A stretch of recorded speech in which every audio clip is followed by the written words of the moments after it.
Assalamualaikum warahmatullahi wabarakatuh.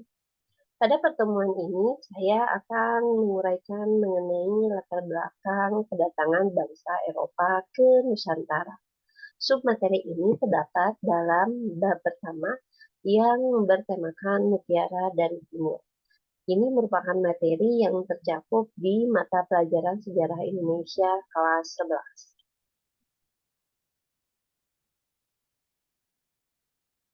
Latar belakang mengenai kedatangan bangsa Barat ke Nusantara itu dilatar belakangi oleh tiga hal. Yang pertama adalah jatuhnya Konstantinopel ke tangan Turki Utsmani.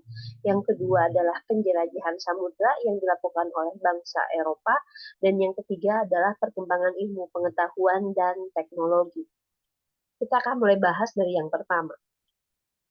Pada tahun 1453, Sultan Muhammad II dari kerajaan Turki Utsmani berhasil merebut Konstantinopel dari Kesultanan dari kerajaan Romawi, maaf, diperbaiki, dari kerajaan Romawi dalam era Perang Salib. Kemenangan ini berdampak besar bagi berubahnya jalur perdagangan internasional, terutama yang menghubungkan jalur perdagangan Barat dan juga Timur karena Konstantinopel menjadi sebuah pelabuhan atau bandar perdagangan penting yang mempertemukan barang-barang dari barat dan barang-barang dari timur. Dengan dikuasainya Konstantinopel oleh Turki Utsmani, maka jalur perdagangan barat dan timur terputus. Terputus dikarenakan bangsa-bangsa Barat enggan untuk berdagang di Konstantinopel yang notabene sudah jauh jatuh ke tangan kerajaan Islam. Dengan terputusnya jalur perdagangan antara Barat dan Timur, tapi di satu sisi bangsa Barat juga membutuhkan barang-barang dari Timur, itu menjadi salah satu faktor utama kenapa bangsa Eropa akhirnya melakukan penjelajahan samudra. Tetapi ada beberapa latar belakang lain kenapa bangsa Eropa melakukan penjelajahan samudra. Yang pertama adalah adanya semangat penaklukan atau rekonquista terhadap orang-orang yang beragama Islam. Ini ada hubungannya dengan peristiwa jatuhnya Konstantinopel, ibu kota Imperium Romawi, ke tangan dinasti Turki Utsmani. Nah, kekalahan yang bangsa Barat alami, yang notabene beragama Kristen, ini nantinya akan mendorong semangat untuk melakukan semacam pembalasan dendam atas kekalahan tersebut.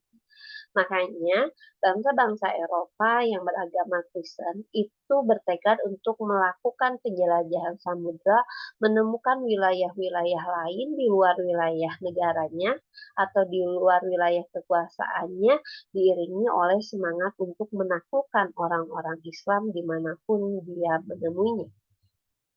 Yang ketiga, adanya keinginan mengetahui lebih jauh mengenai rahasia alam semesta, keadaan geografi, dan bangsa-bangsa yang tinggal di belahan bumi lain. Selama ini, bangsa Eropa mengenal dunia timur hanya dari lisan, dari pengetahuan yang berasal daripada pedagang-pedagang timur yang berdagang di Konstantinopel. Eropa menginginkan apa ya semacam keingintahuan lebih besar begitu untuk melihat dunia luar, dunia yang selama ini mereka belum jelajahi dan belum injak dan belum mereka ketahui untuk menjadi sebuah apa ya uh, perkembangan ilmu pengetahuan yang justru memperkaya informasi yang mereka dapatkan. Ini secara tidak langsung ada hubungannya dengan juga dengan latar belakang di poin pertama. Yang keempat, adanya keinginan untuk mendapatkan rempah-rempah. Rempah-rempah di sini ini adalah sebuah komoditas barang timur yang sangat diperlukan dan sangat penting bagi bangsa Eropa, terutama ketika menghadapi musim dingin. Saking pentingnya rempah-rempah ini, keberadaan rempah-rempah itu dianggap sebagai sesuatu yang bisa dikatakan hidup dan matinya orang Eropa begitu. Karena tanpa rempah-rempah mereka tidak bisa mengkonsumsi makanan yang jelas itu akan menyebabkan mereka kelaparan dan berakhir pada kematian.